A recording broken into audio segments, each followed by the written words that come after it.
नमः समे साराय स्वानुभूत्याचकासते चित्स्वभावाय भावाय सर्वभावान्तरच्छते। चालू नहीं।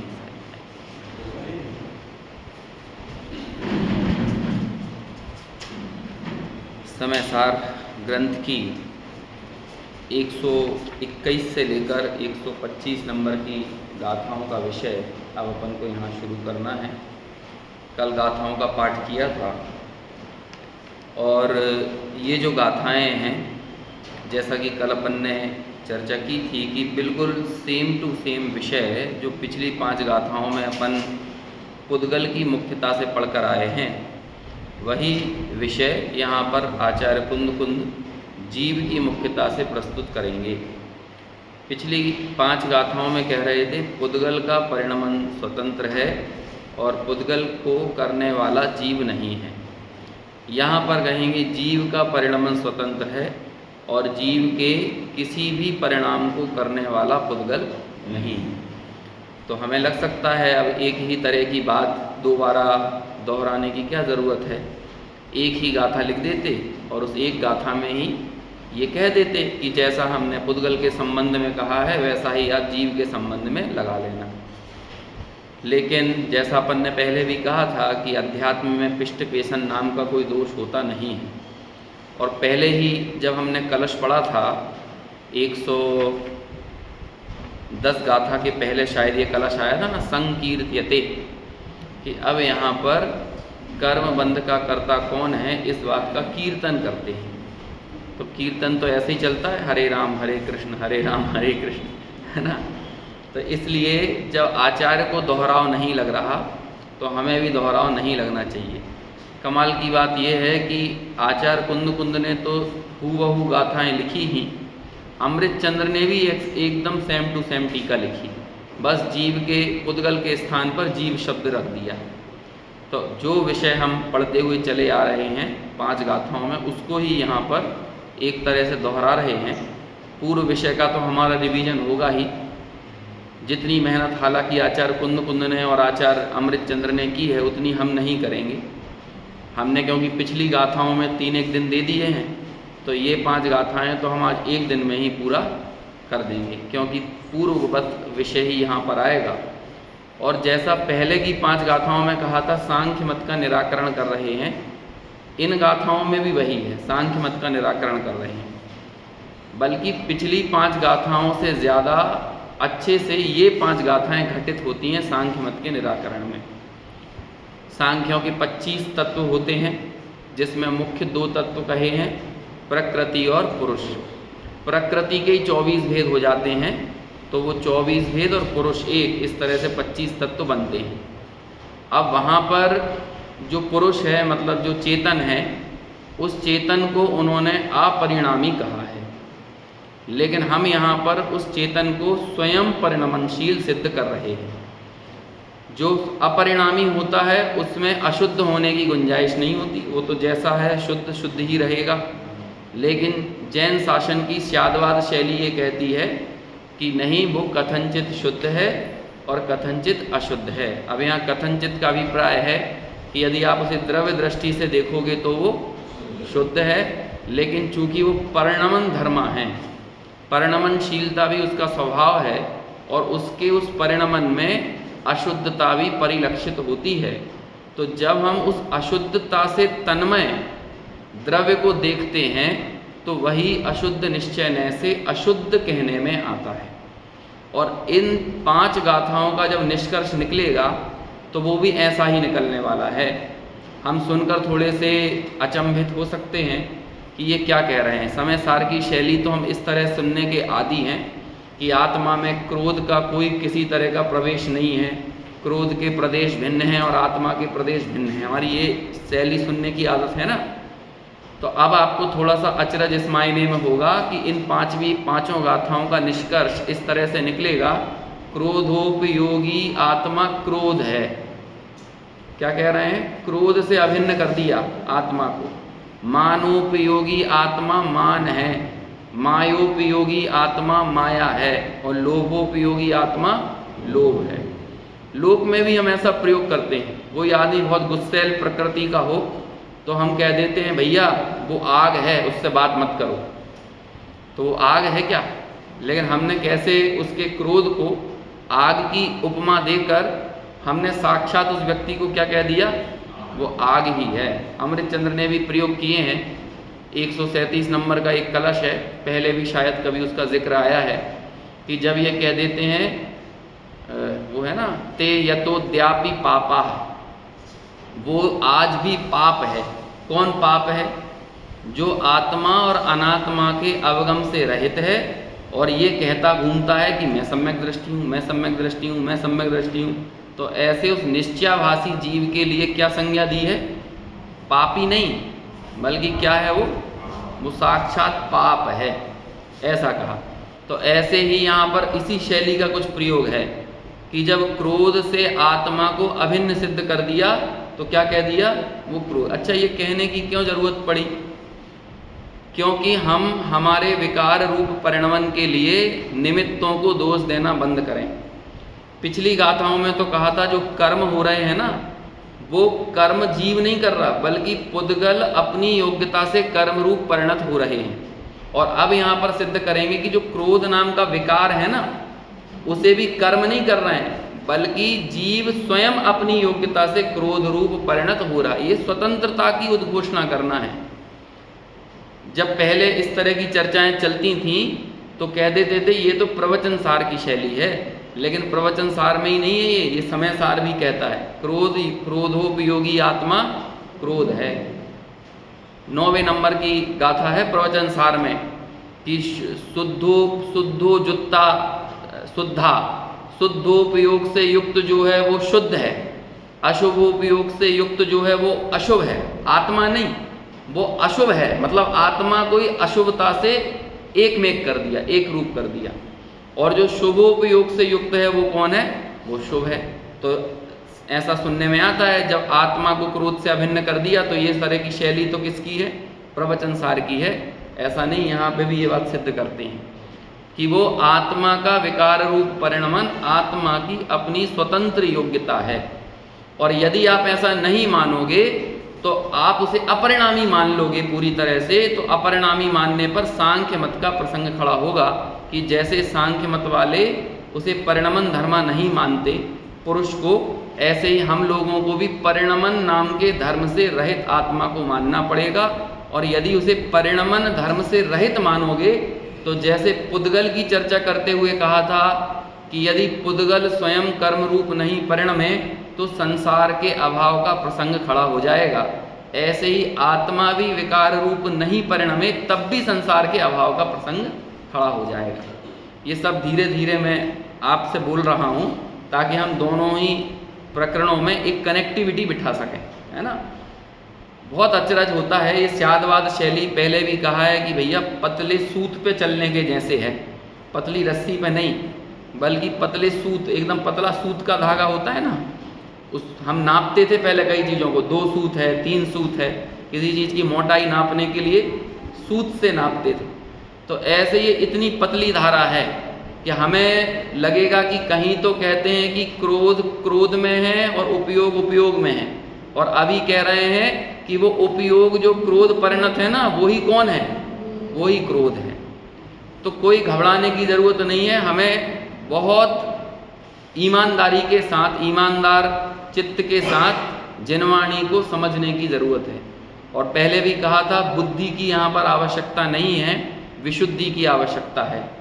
देखो ऐसा गुरुदेव श्री से प्रश्न करते थे लोग बाग कि देखो गुरुदेव शास्त्रों में लिखा है देव पूजा गुरु पास्ती, है ना, स्वाध्याय संयमस्तपः दानं चेति ग्रस्तानाम षट्कर्माणि दिने दिने। तो कहते हैं कि आचार्यों का निर्देश है हमारे लिए कि हमें ये 6 आवश्यकों का पालन करना चाहिए, करना चाहिए, करना चाहिए। तो ऐसे शास्त्र के उद्धरण प्रस्तुत करके गुरुदेव से पूछते थे, बताओ गुरुदेव करना चाहिए कि नहीं करना चाहिए। शास्त्र का तो उद्धरण प्रस्तुत किया, और गुरुदेव से जब भी ये प्रश्न करते थे तो गुरुदेव एक ही उत्तर देते थे, यदि 100 बार लोगों ने पूछा होगा तो 100 बार गुरुदेव का एक ही उत्तर था। यदि 1 लाख बार पूछते तब भी वो यही उत्तर देते, इसके अलावा कुछ नहीं देते। और वो क्या देते थे? चौथे 5वें गुण स्थान की शुद्धता की भूमि में जितनी कचास रह गई है उसमें षट आवश्यक पालने का भाव आए छे, मतलब आता है, लाता नहीं है, बल्कि क्या होता है? आता है। अब बोलो आता है बोलने की क्या जरूरत है? ये बोल देते हाँ करता है, वो ज्ञानी करता है बोलो ना, आता है क्यों बोलते हो? इसलिए गुरुदेव को ऐसा कहना पड़ता था कि जो पूछने वाला था ना वो वास्तव में अपनी कर्ता बुद्धि के पोषण के लिए पूछना चाहता है, और वो जिस बुद्धि का पोषण करवाना चाहता है गुरुदेव वही नहीं करवाना चाहते। इसलिए वो हमेशा उत्तर क्या देते थे? करता नहीं है बल्कि आता है। फिर देखो वो सामने वाले और प्रश्न करते थे, अरे गुरुदेव टोडरमल जी भी तो कहते हैं जब तक ज्ञाता दृष्टा रूप प्रवर्तन ना हो तब तक प्रशस्त राग रूप प्रवर्तन करो। देखो क्या लिखा है वहां पे, करो लिखा है ना, करो। तो आप ये क्यों नहीं कहते करो? देव पूजा करो, गुरु की उपासना करो, स्वाध्याय करो, संयम करो, तप करो, दान करो, क्यों नहीं बोलते? करो क्यों नहीं बोलते? तो गुरुदेव कहते हैं भाई टोडरमल जी ने जिन शिष्यों के सामने ये बात कही है वे शिष्य तुम्हारे जैसे छलिया नहीं थे, और उन लोगों की पकड़ बहुत मजबूत थी। आगे की बात भी तो सुनो, आगे गुरु क्या कहते हैं टोडरमल जी, लेकिन श्रद्धान तो ऐसा रखो कि ये भी हे है। क्या कह रहे हैं? प्रशस्त राग रूप प्रवर्तन करो, लेकिन श्रद्धान कैसा रखो कि ये भी हे है। अभी तुम जो प्रश्न कर रहे हो ना, ये बार बार कह रहे हो देव पूजा करो, देव पूजा करो, तो तुम उस वे श्रद्धान में हे पने के साथ करने की बात कर रहे हो कि उपादेय बुद्धि से करने की बात कर रहे हो? कि आगम में तो बार बार इस तरह के चरणानुयोग के पालन का उपदेश दिया जाएगा और करने की भाषा में दिया जाएगा, लेकिन ये एक आत्मार्थी का कर्तव्य है कि वो उसे उपादेय बुद्धि से करता है कि वियोग बुद्धि से करता है। और समय सार तो उस वियोग बुद्धि की तरफ जोर दे रहा है ना कि शुभ भावों का करता हो चाहे अशुभ भावों का करता हो, अपनी अपनी भूमिका में वो भाव आए बिना रहता नहीं है। और जिस काल में वो भाव आता है, लेकिन ज्ञानी अपने आप को उससे संबद्ध नहीं मानता, असंबद्ध मानता है, और असंबद्ध मानकर वियोग बुद्धि के साथ परिणत हो रहा होता है। लेकिन हमारी जो भाषा में जोर ऐसा होता है, करें कि नहीं करें, करें कि नहीं करें, तो तुम करने की बात पूछ कर वास्तव में उस कर्तृत्व का ही पोषण करना चाहते हो। बनारसी दास जी ने इस तरह की शैली का तोड़ निकाला। बनारसी दास जी से कहा, किसी ने बोला होगा, अब अपन तो उनके लिखे हुए से अंदाजा लगाते हैं कि आप पूजा करने नहीं जाते, आप ऐसा नहीं करते, आप ऐसा नहीं करते, आपके मन में जिनेंद्र भगवान की भक्ति नहीं है क्या? तो वो कहते हैं भाई तुम घंटों में मिनटों में जिनेंद्र भगवान की भक्ति का प्रमाण चाहते हो कि मैं 20 मिनट जाकर भगवान के सामने इस थाली का माल इस थाली में डाल दूं तो तुम लोगों को ये लगने लगेगा कि मैं जिनेंद्र भगवान का भक्त हूँ। लेकिन मेरी भक्ति घंटों और मिनटों में नहीं है। जिसके हृदय में 24 घंटे ही जिनेंद्र भगवान की भक्ति व्याप रही हो, वो उस भक्ति का प्रमाण 15-20 मिनट की क्रियाओं में थोड़ी देगा। तो फिर वो क्या कहते हैं, मेरे को तो 24 घंटे एकमात्र जिनेंद्र की वाणी को ही सुनने का भाव आता है। मेरे मन में तो 24 घंटे ही उन जिनेंद्र की वाणी को लिखने का भाव आता है। मेरे को तो 24 घंटे ही जिनेंद्र की वाणी के चिंतन का भाव आता है। मैं 1 मिनट के लिए जिनेंद्र की वाणी से अपने आप को अछूता महसूस नहीं करता। तो ये बात बिना भक्ति के हो रही है कि भक्ति के हो रही है? तो मेरे हृदय में तो 24 घंटे जिनेंद्र की भक्ति व्याप्त है। अब तुम लोगों को प्रमाण ये चाहिए कि मैं इस थाली का माल उस थाली में डाल दूंगा तो तुम्हें ये लगने लगेगा कि हाँ मेरे हृदय में अब जिनेंद्र भगवान की भक्ति है। बाकी पूरी दुनिया तो तस्करी कर रही है। आधा घंटा भगवान को दे के आ जाती है, बाकी 23.5 घंटे में तो वो अपने पूरे विषय कसाय में ही प्रवर्त रही है। सुबह सुबह भगवान को शांति धारा करे आए, अभिषेक करके आ गए, और 24 घंटे बाकी उन्हीं जिनेंद्र भगवान का अवर्णवाद करते रहते हैं। क्यों? क्योंकि हमारी 24 घंटों की क्रियाओं में, 24 घंटे के चिंतन में, 24 घंटे की मान्यता में एक क्षण के लिए भी भेद विज्ञान की धारा बह रही है। और जिसके हृदय में भेद विज्ञान की धारा नहीं बह रही, वो जिनेंद्र भगवान का अवर्णवादी है कि जिनेंद्र भगवान का उपासक है। हम तो अवर्णवाद वो तो कह रहे हैं कि तुम जीव और पुद्गल को भिन्न अनुभव करो, इसी चिंतन धारा से युक्त रहो, इसी का निरंतर प्रयास करो, इसी का अभ्यास करो। और जो ये नहीं कर रहा तो वो कौन हुआ? वो उपासक हुआ।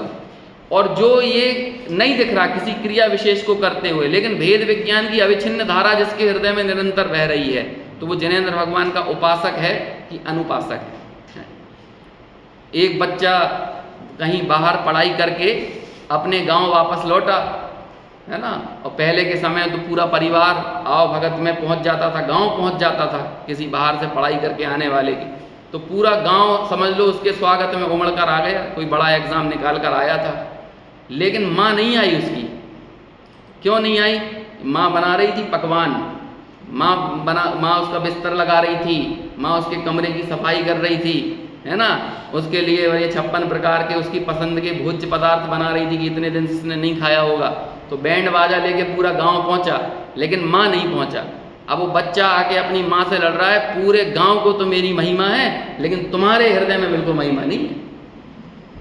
तो माँ ने कहा, बेटा वे जो बाजा लेके पहुंचे थे ना, जरा जाके देखो उन्होंने कल रात भर क्या किया और अब वो क्या कर रहे हैं, और जरा मुझसे पूछो कि मैंने रात भर क्या किया और अभी भी मैं निरंतर क्या कर रही हूँ। अब ईमानदारी से बताओ किसके मन में भक्ति है, किसके मन में महिमा है? तो जो भेद विज्ञान का अभ्यासी है ना, उसे ही जिनेंद्र भगवान की महिमा है, क्योंकि वो उनके आदेश का पालन कर रहा है, उनकी वाणी का सही आदर कर रहा है। और जो उनको सुनाकर आ जाता है 20 मिनट के लिए, वो एक कर्तृत्व के अहंकार को पोषण करता हुआ चला आता है। वो कहता है हमने भगवान के ऊपर मानो उपकार करके आ गए, हमने 20 मिनट कर लिया ना। अरे लोग इस तरह की भाषा नहीं कहते हैं कि ये भगवान बिना पूजा के बैठे रहेंगे क्या? तो बोलते हैं कि नहीं, ये भगवान बिना अभिषेक के बैठे रहेंगे क्या? मान के चलो कि तुम पूजा नहीं करोगे तो भगवान खड़े हो जाएंगे, हैं कि हमारी मूर्ति का को स्थापित कर दी यहाँ पे, तुम्हें पूजा वूजा तो कुछ करना नहीं है। हम किसका उपकार कर रहे हैं? भगवान के सानिध्य में रहकर भगवान का उपकार कर रहे हैं कि हमारा उपकार कर रहे हैं? और भगवान की वाणी यदि हमारे हृदय में है तो यही हमारा सट आवश्यक है। सट आवश्यक की परिभाषाओं में सबसे ऊपर लिखा है पहले परिभाषा, ज्ञानी श्रावक के योग्य आंशिक शुद्धि ही देव पूजा है। फिर गुरु उपासना क्या है? ज्ञानी श्रावक के योग्य आंशिक शुद्धि ही गुरु उपासना है। तो स्वाध्याय क्या है? यही ज्ञानी श्रावक के योग्य आंशिक शुद्धि ही गुरु स्वाध्याय है, यही संयम है, यही तप है, यही दान है। और उस जाति की शुद्धि ना हो तो बोलो देव पूजा है, गुरु उपासना है? अभी जैसे हम लोग माली लगाकर फारिग हो जाते हैं, बड़े बड़े मंदिर हैं ना कई प्राचीन, अब आप जयपुर में जाओगे तो बहुत बड़े बड़े मंदिर हैं, अच्छी बड़ी बड़ी वेदियां हैं, तो वहाँ पर एक माली है और सालों साल कोई नहीं जाता, और साल में एक आध बार कभी कोई पिकनिक मनाने चला गया तो चला गया, और पे स्केल बना रखा है माली का और पुजारी का। आने वाले समय में ऐसा हम रोबोट भी तो रख सकते हैं, कोई व्यक्ति यदि नहीं मिलेगा माली के रूप में, है कोई पुजारी नहीं मिलेगा, तो अच्छा वेल प्रोग्राम्ड एक हमने रोबोट रख दिया, 2 लाख का खर्चा होगा, 2.5 लाख का, वो बढ़िया रोज सुबह से उठेगा रोबोट, प्रक्षाल कर देगा भगवान का, पूजा कर देगा। तो बोलो भगवान को कितना मजा आएगा उस रोबोट से पूजा प्रक्षाल कराने में? कोई नहीं है, उपयोग नहीं है ना, वहाँ पर उपयोग की उपस्थिति नहीं है। इसीलिए उपयोग की उपस्थिति जहाँ पर है वो कहते हैं वो जीव वैसा है। ये इस तरह से कह रहे हैं क्योंकि वो परिणामी द्रव्य है ना, और परिणामी द्रव्य में जिस रूप उपयोग परिणम गया उस उपयोग को क्या कहेंगे? वो अपनी योग्यता से परिणमा है, इसलिए वो वैसा ही हो गया। और यदि आप उसे ऐसा परिणामी नहीं मानोगे, अपरिणामी कह दोगे, तो फिर क्या होगा? अपरिणामी कहने पर, यहाँ अपरिणामी वो द्रव्य दृष्टि वाले अपरिणामी की बात नहीं चल रही है, बल्कि यहाँ अपरिणामी कहने का अभिप्राय क्या है कि उसमें परिणमन नाम का कोई धर्म विद्यमान ना हो, यानी पर्याय का निषेध कर दो, पर्याय की नास्ति साबित कर दो। तो पर्याय की नास्ति से साबित क्या होगा? संसार का ही अभाव हो जाएगा ना, क्योंकि ये संसार और मोक्ष क्या है? पर्याय ही तो हैं। यदि पर्याय नाम का पर्याय ही ना हो द्रव्य में, तो बोलो संसार किसका नाम है? क्योंकि यदि आप द्रव्य दृष्टि से देखने जाओगे तो जो निगोद में सो ही मुझ में और सो ही मोक्ष मजार, पर्याय तो है नहीं, जैसा सांख्य मत वाले मानते हैं। तो फिर क्या हुआ? ना संसार रहेगा और ना मोक्ष रहेगा। तो इसलिए उसके परिणाम धर्म को यहाँ पर सिद्ध कर रहे हैं इन 5 गाथाओं में। अब परिणाम धर्म सिद्ध करना है तो उसमें एक चीज और सिद्ध करना है कि वो परिणमन किसी दूसरे द्रव्य के कारण नहीं होता, बल्कि वो परिणमन स्वयं उसकी अपनी योग्यता से होता है।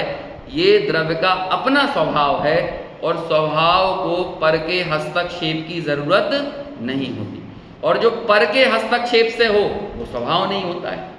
समझ में आया ना? इतनी सी यहाँ पर ये बात है।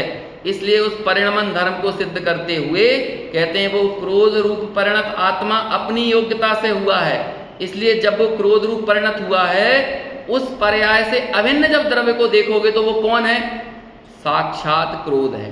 देखो, जैसे हम नयों के संबंध में एक बात कहते हैं ना कि ऊपर का नय जब आ जाता है तो नीचे का नय व्यवहार होता है, लेकिन जब तक ऊपर का नय नहीं आता ना, तब तक वो ही नय सबसे बड़ा सत्य होता है, जब तक ऊपर का नय नहीं आया है।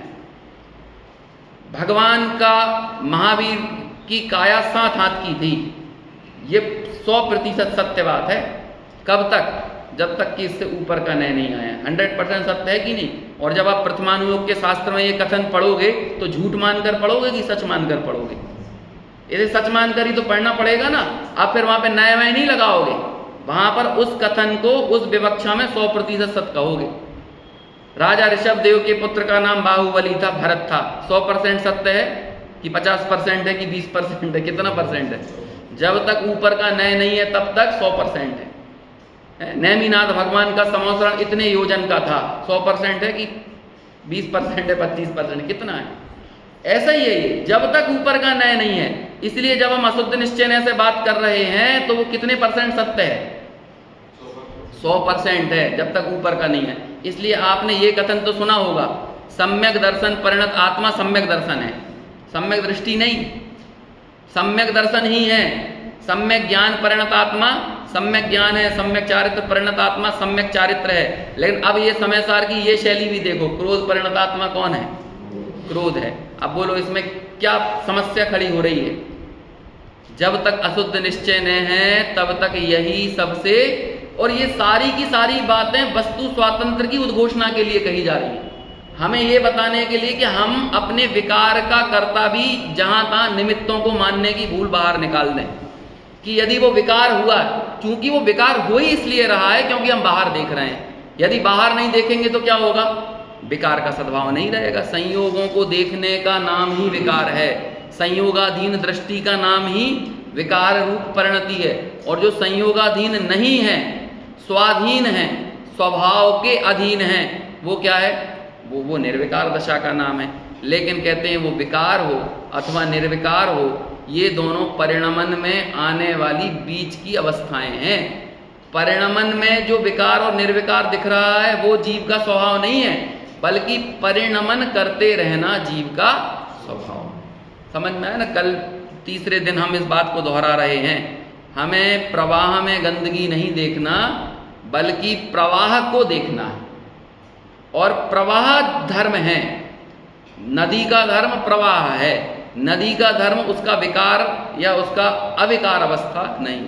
अब देखो, अपरिणामी में एक दृष्टि और बताते हैं कि जब हम ये कहते हैं ना कि मैं अपरिणामी हूँ, मैं अपरिणामी हूँ, तो हम अपरिणामी कहकर क्या सिद्ध करना चाहते हैं?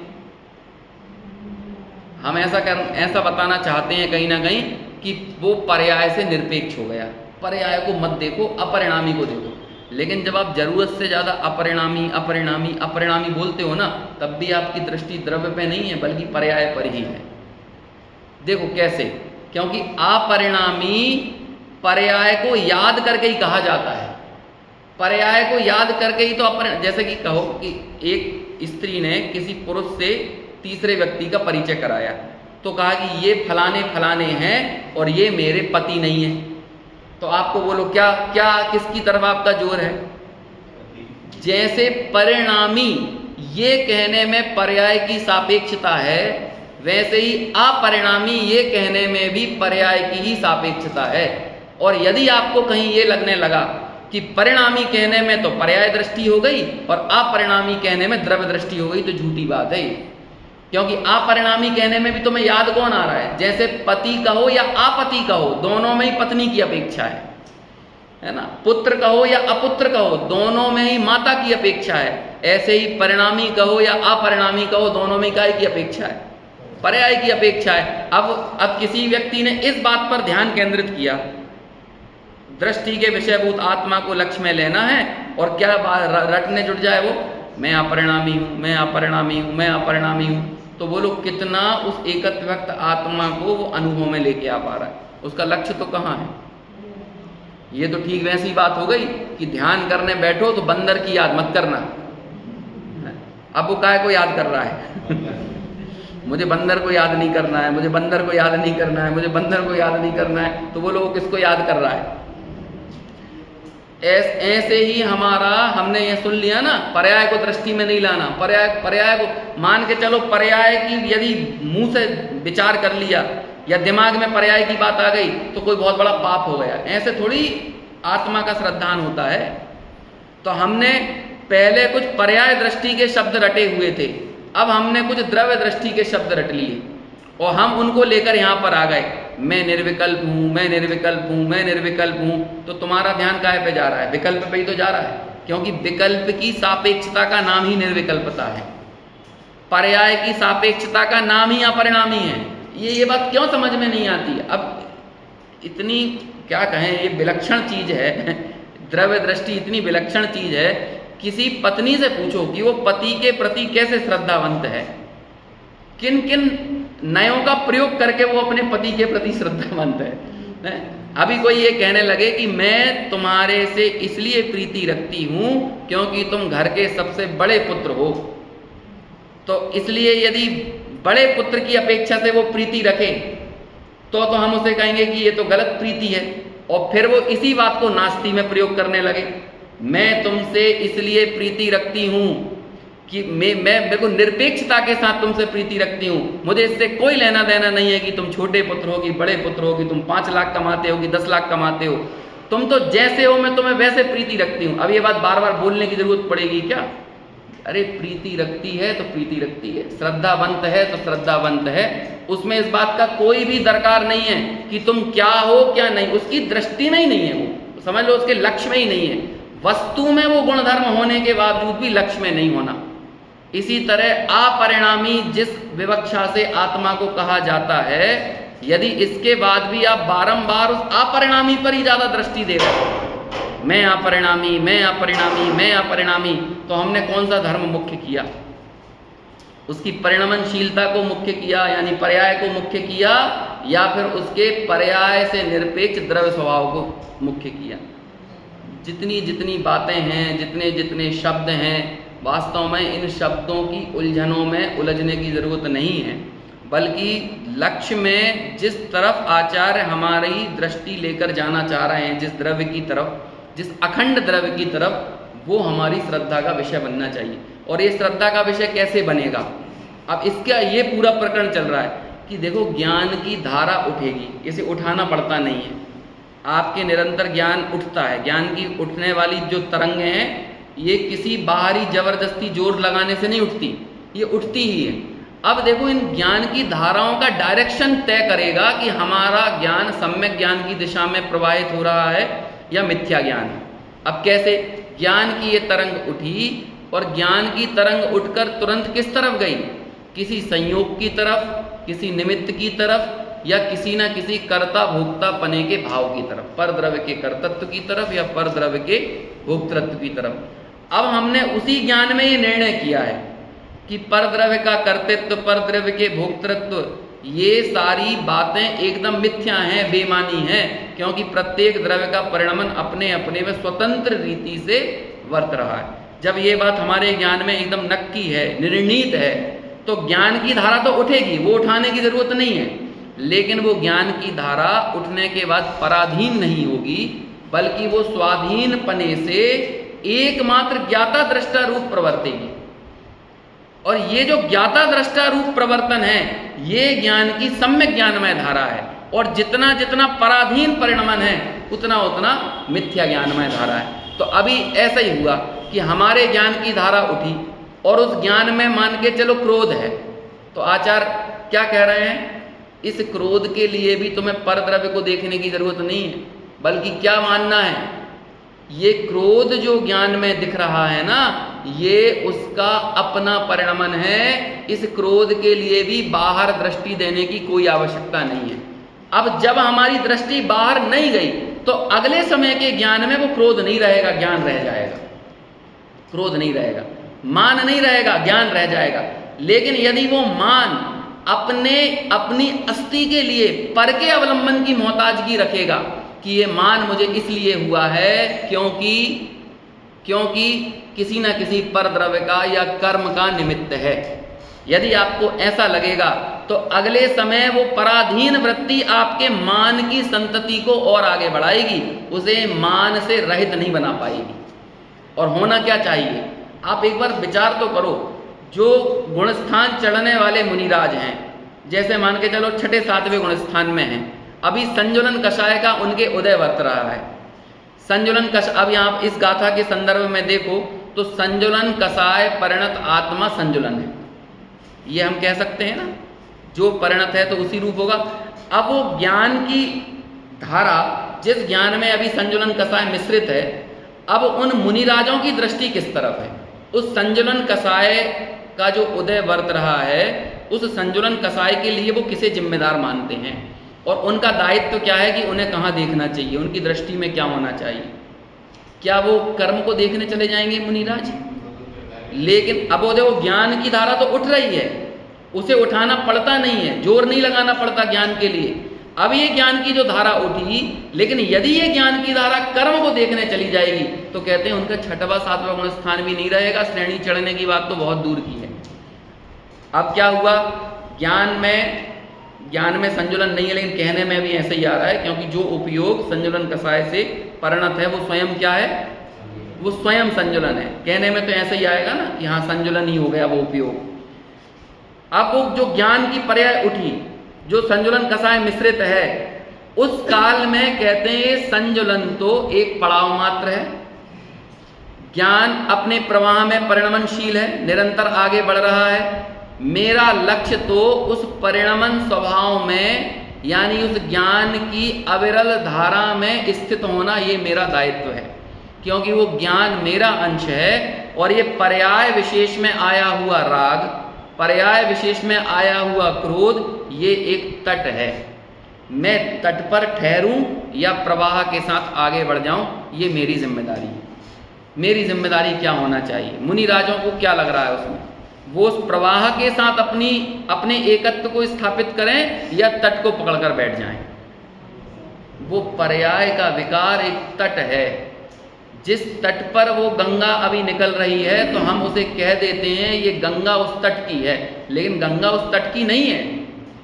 समझ में आया ना, कौन से तट पर जाकर नहाना चाहिए। तो जैसे कहते हैं 80 घाट पर, 80 घाट की गंगा 80 घाट की है। 80 घाट जानते हैं ना, बनारस का बहुत प्रसिद्ध घाट है 80 घाट, है ना। तो वो 80 घाट की गंगा है नहीं है, गंगा तो अविरल। अब गंगा से पूछो 80 घाट पर बैठे हुए हो तुम एक ही गंगा में 2 बार डुबकी लगा पाओगे 80 घाट पर रहकर? क्योंकि अगले समय जिस गंगा में तुम डुबकी लगाओगे ना, वो गंगा तो बढ़ गई है आगे, जो पहले लगाई थी। अगले समय की गंगा अलग है। तो वो गंगा किसका नाम है? गंगा वो नहीं है जो 80 घाट से चिपकी बैठी है, गंगा तो वो है जो निरंतर बह रही है। ऐसे ही चैतन्य द्रव्य किसका नाम है? जो किसी विकार के साथ चिपक कर बैठा है वो नहीं है, बल्कि जो अविरल प्रवाह के साथ आगे बढ़ रहा है उसका नाम है। ये है परिणमन धर्मा। और वो परिणमन धर्मा जो है सो मैं हूं, यहां पर इस बात को सिद्ध कर रहे हैं। वो अपरिणामी नहीं है, वो परिणमन धर्मा है। लेकिन दूसरी एक बात और हमें इस पूरे प्रकरण में जोड़ना है, परिणमन धर्मा तो है, लेकिन वो परिणमन किसी पर की अपेक्षा नहीं रखता, स्वयं से परिणमनशील है। इसलिए उसको परिणमाने वाला पुद्गल द्रव्य नहीं है और पुद्गल को परिणमाने वाला जीव द्रव्य नहीं है। कितनी बात समझ में नहीं आई? समझने वाली बात तो थोड़ी सी थी, मैंने उसे बहुत लंबायमान कर दिया है, तो उस लंबायमान के चक्कर में आप मत रहना। बात मूल इतनी सी है कि वो परिणमन में पर द्रव्य की मोहताजगी नहीं है।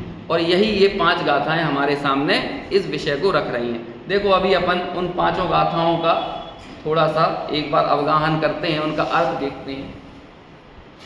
ये देखो यहाँ पे देखो, यदि आप पूर्व की गाथाओं से इनका मिलान करोगे तो आपको बहुत सिमिलरिटी मिलेगी।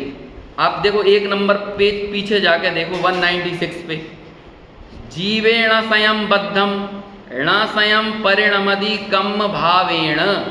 और देखो यहाँ पर क्या लिख रहे हैं, ण स्वयं बद्धो कम में, वहां पर जीवेण और यहाँ पर कम्मेण, कर्म नहीं बंधते, मतलब कहते हैं कर्म ना स्वयं बद्धो कम्मे ना स्वयं परिणमति कोहमादिहिम।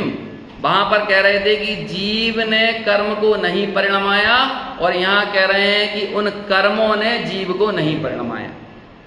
जीव का जो परिणमन हो रहा है वो जीव से हो रहा है, और कर्म का जो परिणमन हो रहा है वो कर्म से हो रहा है।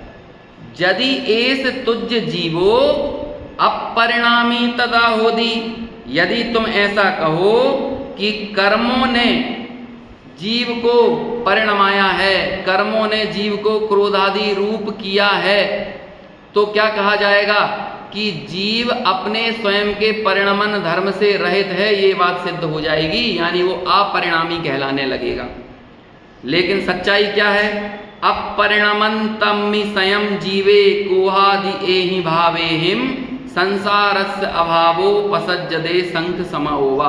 अब ये दूसरी वाली लाइन बिल्कुल सेम है, वहां भी लिखा था संसारस्य अभावो पसज्जदे संख समाओवा, संसार के अभाव का प्रसंग खड़ा होगा और ये सांख्य मत की मान्यता सिद्ध होगी। कब?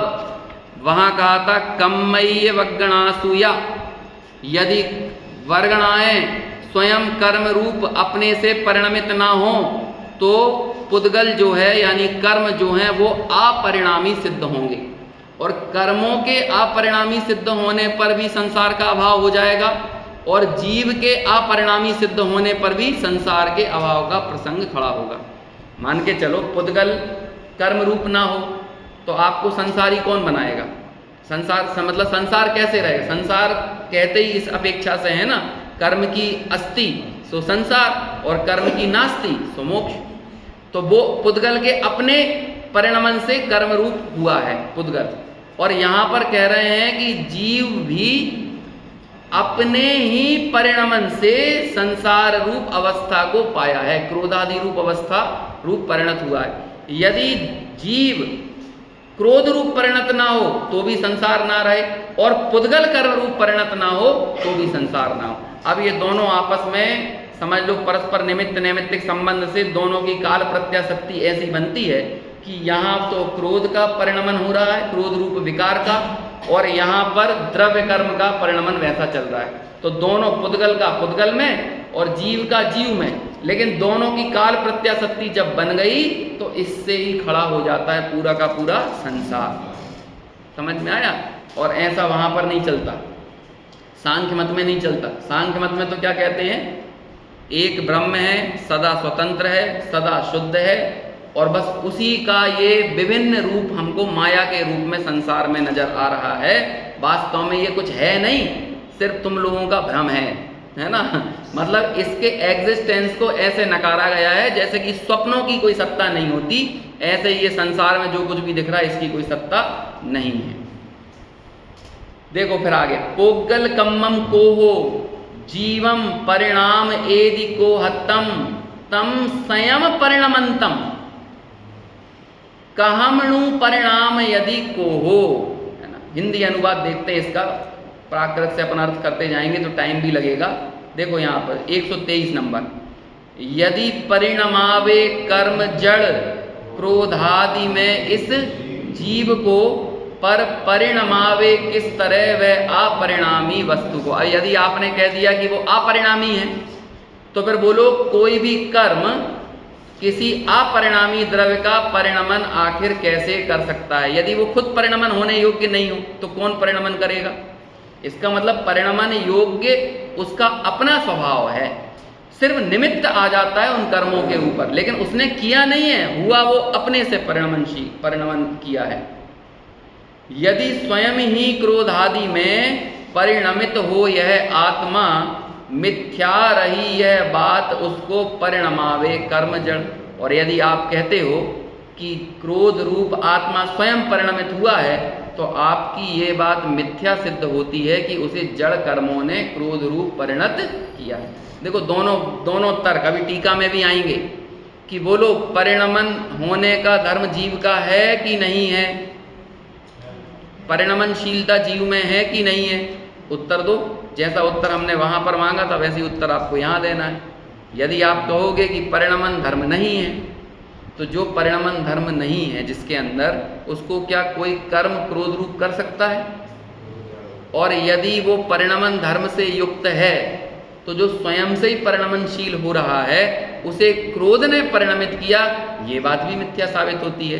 तो तुम्हारे दोनों दिए जाने वाले उत्तरों में दोनों ही कथन झूठे साबित होते हैं कि क्रोध नाम के द्रव्य कर्म ने जीव को क्रोधी बनाया। तो जीव को क्रोधी किसने बनाया? समझ में आ रहा है यहाँ पे क्या बात है? तत्समय की योग्यता, ये उसकी अपनी योग्यता है, पुद्गलों की अपनी योग्यता है कर्म रूप होने योग्य, और जीव की विकार रूप होने की अपनी योग्यता है। ऐसी स्वतंत्रता का बोध यदि अपने हृदय में है तो हमारी पराधीन दृष्टि का अभाव होगा, और यदि ये स्वतंत्रता का बोध नहीं है तो हम बस देखते रहेंगे किसी न किसी निमित्त को, क्योंकि निमित्त के कारण विकार हुआ है तो निमित्त के कारण विकार जाएगा। तो बोलो हमें मोक्ष कौन लेकर जाएगा? कोई निमित्त ही लेके जाएगा ना। कोई जैसे कर्म ने हमको विकार कराया है तो अब कर्म की कृपा होगी तो हम निर्विकारी हो जाएंगे। और बैठे रहते हैं लोग बाग, इसी तरह की चर्चाएं भी करते हैं। प्रथमानुयोग की कथानक पढ़ते हैं तो लगता है कि सबसे बड़ा सिरमौर कौन है? कर्म है। कर्म नहीं, कर्म जलावे, कर्म मरावे, है ना, कर्म के कारण सुखी हो, कर्म के कारण दुखी हो, ऐसे ऐसे कथन पढ़ते हैं ना। तो हमारी दृष्टि में कौन आता है? कर्म ही सबसे बड़ा ईश्वर है।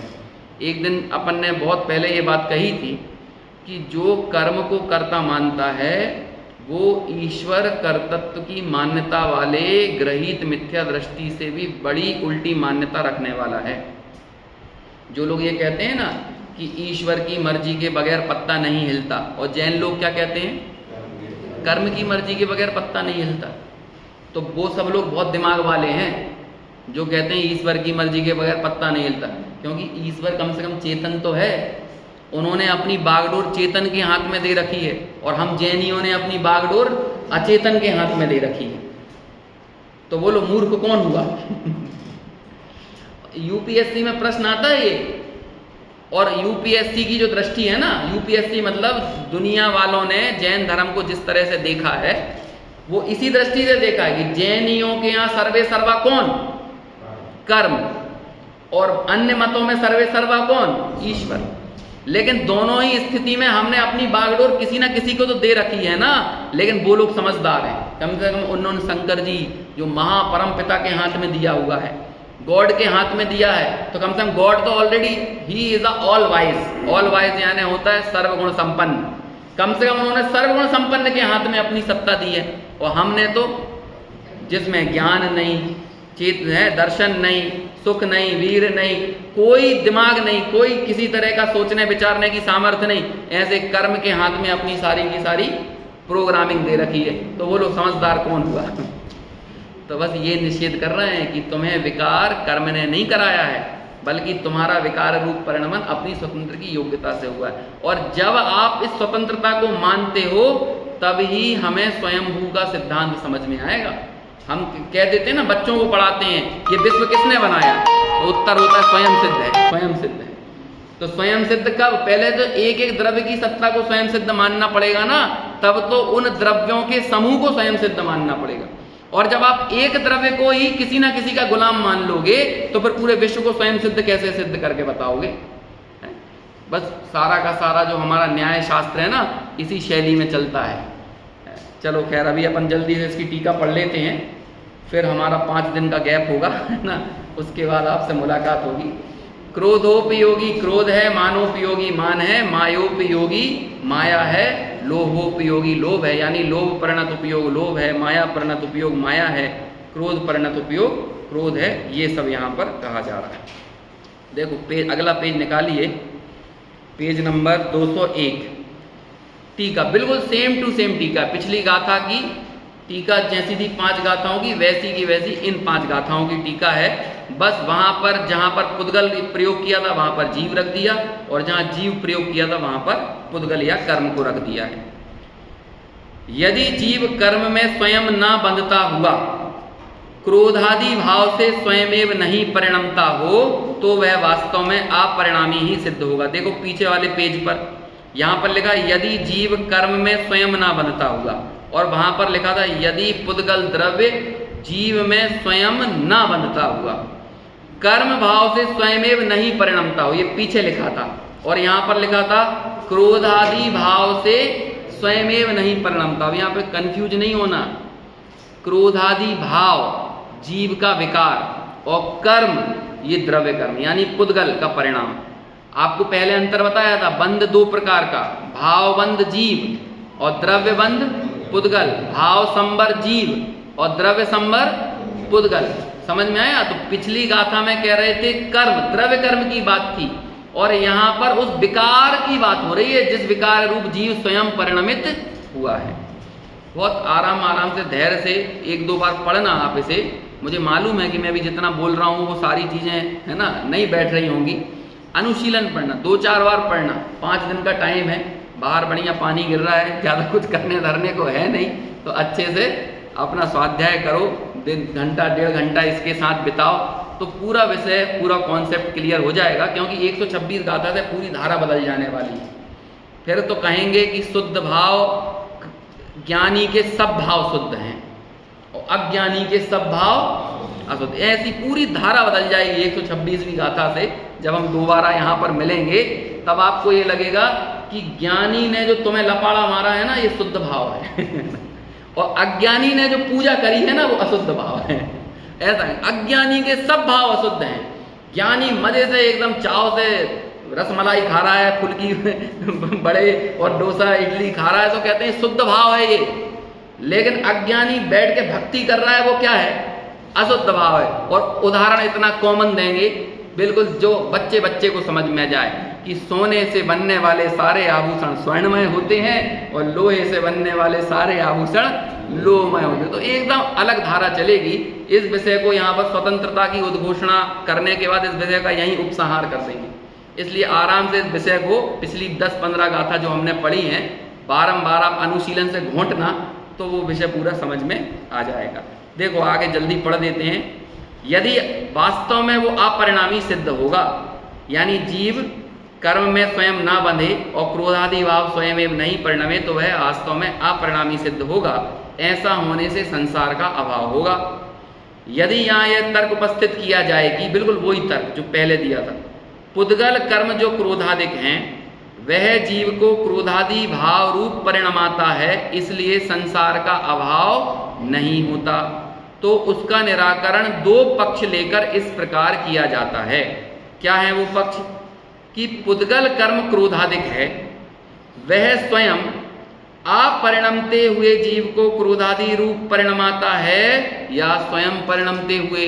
कि क्रोध नाम का द्रव्य कर्म उदय में आया और वो उदय में आने वाला क्रोध नाम का द्रव्य कर्म, देखो मैं बार बार जानबूझ के बोलता हूँ क्रोध नाम का द्रव्य कर्म, मतलब क्रोध नाम का विकारी भाव अलग और क्रोध नाम का द्रव्य कर्म अलग।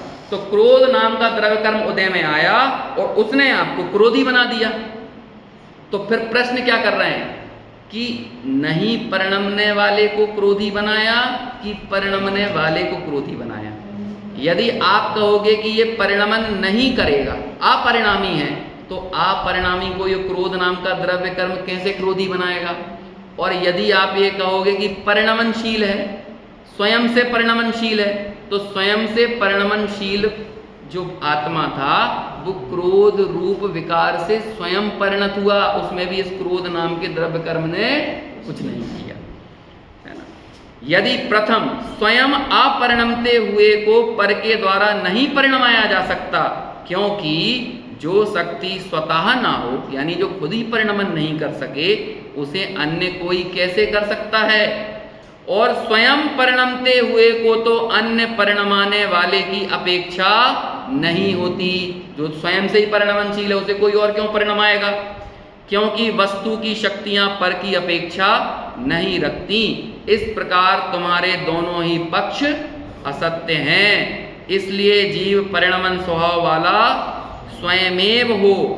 ऐसा होने से जैसे गरुड़ के ध्यान रूप परिणमित मंत्र साधक स्वयं गरुड़ है। ये पिछली वाली गाथाओं से ध्यानाविष्ट पुरुष की बात की थी ना, कि जब वो ध्यान में बैठा हुआ गरुड़ का ध्यान कर रहा है और गरुड़ का ध्यान करते करते क्या मानने लगा, मैं ही गरुड़ हो गया।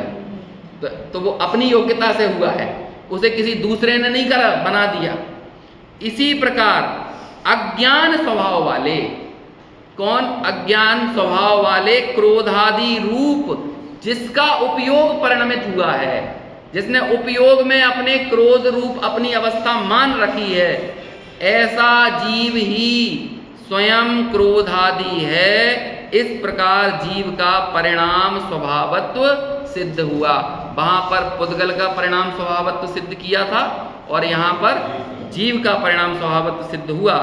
भावार्थ, जीव परिणाम स्वभाव है, जब अपना उपयोग क्रोधादि रूप परिणमता है तब स्वयं क्रोधादि रूप ही होता है, ऐसा जानना चाहिए।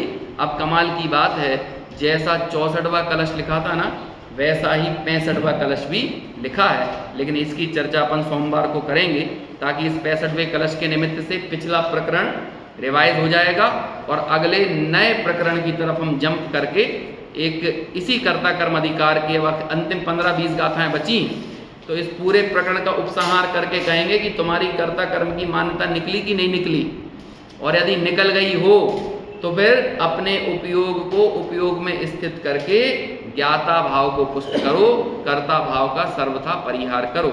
ऐसी चर्चा यहाँ पर आगे आएगी, जिसकी चर्चा अपन 5 दिन के विश्राम के बाद आगे करेंगे।